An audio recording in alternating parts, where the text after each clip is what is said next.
fokus kita ketika kita mengalami sebuah peristiwa hidup, jangan peristiwanya, jangan lukanya, jangan gagalnya, tapi rencana besarnya.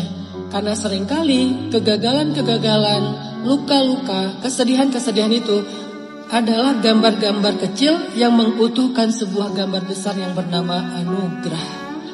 Gambar kecilnya namanya musibah, tapi gambar besarnya namanya anugerah.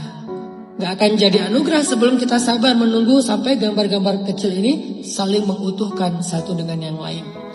Itulah takdir, teman-teman.